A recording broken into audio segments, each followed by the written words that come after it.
नमस्कार, श्री स्वामी समर्थ. तर आज आहे गुरुपुष्पामृत. लोक या दिवशी सोनं घेतात, पण आपल्याजवळ एवढे पैसे कुठून? तर आपण आज या दिवसापासून चांगली शुभ सुरुवात करत आहे. तर आज मी गुरुपुष्पामृत असल्यामुळं हळदीचं लेपन करत असते. त्यानंतर उंबऱ्यावर स्वस्तिक वगैरे काढून घेते. व्हिडिओ खूप जास्त हलत आहे कारण हा माझ्या छोट्या मुलाने काढलेला आहे. तर आजचा ब्लॉगचा पहिलाच दिवस असल्यामुळं त्याला मला माफ करा. याच्यानंतर इम्प्रूव्हमेंट तर होणारच आहे.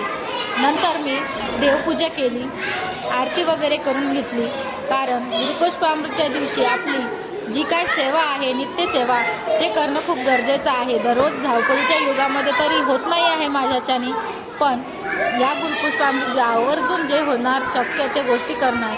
त्यानंतर माझ्या मल्हारने स्वामींना मुजरा केला. त्यानंतर आम्ही स्कूलसाठी जायला रेडी झालो. आता आली मी स्कूलला. श्री स्वामी